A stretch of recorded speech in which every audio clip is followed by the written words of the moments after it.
Okay students, तो question number 4 है हमारे पास। क्वेश्चन नंबर 4 में वो कह रहा है कि दो आपके पास पॉलिनोमियल्स हैं, दोनों पॉलिनोमियल्स को आपने ऐड करना है। सो ऐड करना हमने पहले सीखा हुआ है। ऐड कैसे करते हैं, हमने लाइक टर्म्स को लाइक टर्म में ऐड करना होता है।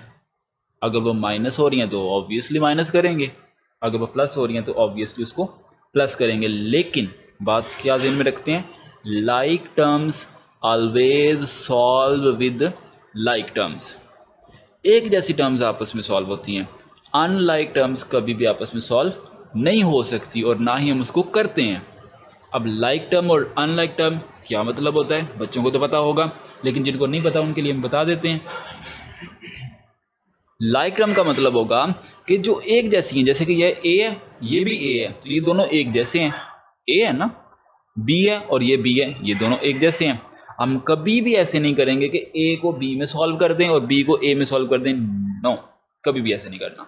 हमने हमेशा एक जैसे नंबर्स को like terms always solve with like terms. Okay, so जब भी हमने सॉल्व करना है पॉलिनोमियल्स को तो हमेशा हमने लाइक टर्म्स, एक जैसी टर्म्स को सॉल्व करना है। ठीक है, बच्चे बहुत गलती करते हैं इसमें, इसलिए मैं इसको जोर दे रहा हूँ, हमेशा लाइक टर्म्स आपस में सॉल्व करनी है। सॉल्व करके देख लेते हैं। ए को ए में सॉल्व करें, देखें +2 है, +2 है, जिसके साथ साइन नहीं होता वो प्लस का होता है, आगे बता चुका हूँ। 2 को 4 में ऐड करेंगे क्योंकि दोनों प्लस है ना, 2 + 4 6, ए वैसे का वैसे ही साथ। 3 + 7 10, प्लस का है ना क्योंकि ये प्लस है तो प्लस बी, सो ये आपका आंसर है। ठीक है, इतना सा सिंपल से क्वेश्चन हैं। ठीक है, हम क्वेश्चन नंबर 4 का सेकंड पार्ट भी देख लेते हैं, क्या कैसे सॉल्व करना है इसको। ओके, तो इसमें देखें, अब देखें जो आपके क्वेश्चंस है ना उसमें तो वो पहले से ही उसने आपस में ना एक जैसे सेम रखे हुए हैं, लेकिन बाज़ों का सेम नहीं रखेगा वो। ठीक है, क्वेश्चन अगर चेंज करना होगा तो उसमें वो सेम ही नहीं होंगे, तो आपने वो सेम को ही सिर्फ ऐड करना है। अनलाइक हुआ कभी भी आपने सॉल्व नहीं कर देना, ना ही माइनस कर देना है ना ही प्लस कर देना है। लेकिन यहाँ पे देखें तो यहाँ पे हमारे पास x² और x² दोनों एक जैसे नज़र आ रहे हैं, तो ये +x है, ये -3 है। तो मैंने आपको पहले भी बताया प्लस का 1 है, माइनस के 3 है, 1 से कैंसिल हो गया, बाकी 2 रह गए, तो हम 2 लिख देंगे। -2x² प्लस के 5 है और माइनस के 2 हैं, तो कितने बच जाएंगे, प्लस के 3 बच जाएंगे y। ठीक है, सिमिलरली अगर हम बाकी क्वेश्चंस की देखें, थोड़ा सा डिफिकल्ट क्वेश्चन अब देखते हैं, उसमें हम देखते हैं कि हम कैसे उसको सॉल्व करेंगे। ओके स्टूडेंट्स, तो इसको देखें ज़रा, ये हमारे पास क्वेश्चन नंबर जो 7th पार्ट है ना, इसमें देखें 4x² - 5xy - 6y², कॉमा मतलब यहाँ तक एक एक्सप्रेशन कंप्लीट हो गया, एक पॉलिनोमियल कंप्लीट होगी। दूसरी 10xy - 6x² + 3y², ये दूसरा, क्योंकि कॉमा है ना, ख़त्म हो गया यहाँ पे। फिर दोबारा फिर 3y² - 4y², sorry x² + 2xy। अब अगेन इसको, अब देखो इसमें उसने अरेंज नहीं किया, वजह से पीछे वाले क्वेश्चन अरेंज थे, इसमें नहीं है अरेंज ना, इसमें हमने अरेंज खुद से करने हैं। एक तो आप अपनी मर्ज़ी से लिख लें ऊपर, पहले ये बनेगा 4x² - 5xy - 6y²।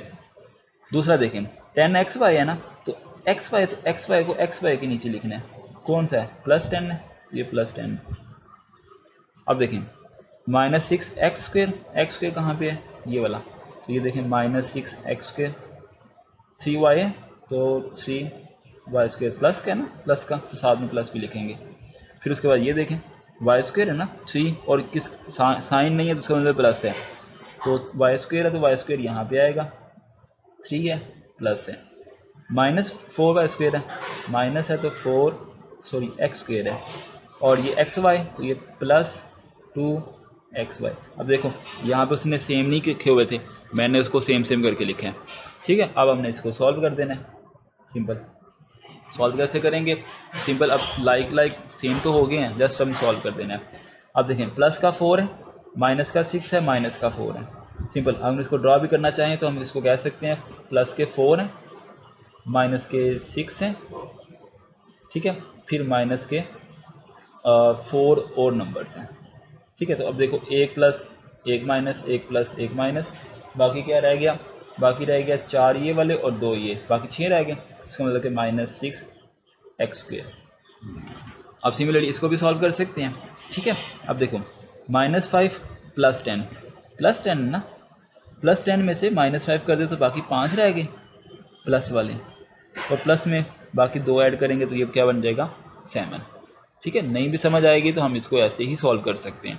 ठीक है, अब देखो +3 और +3 +6 हो जाएगा ना, और +6 को -6 करेंगे तो 0 हो जाएगा, तो इसका मतलब कि ये 0y²। ठीक है, तो ये हमारे पास आंसर आ गया। आप इस 0 को लिखें या ना लिखें एक ही बात है। ओके, इसका आंसर हम सिंपल ये भी कह सकते हैं कि x², ये भी आंसर ठीक है, और साथ में अगर 0y² लिखेंगे तब भी ठीक होगा। सो ये था हमारा आज का लेक्चर। नेक्स्ट लेक्चर में हम क्वेश्चन नंबर 5 सॉल्व करेंगे। पार्ट नंबर जो 8 है वो बिल्कुल ऐसे ही है, कोशिश कीजिएगा सॉल्व करने की, नहीं तो मैं भी इसको ट्राई करूँगा आपके साथ शेयर करने की। तब तक के लिए टेक केयर, अल्लाह हाफिज़।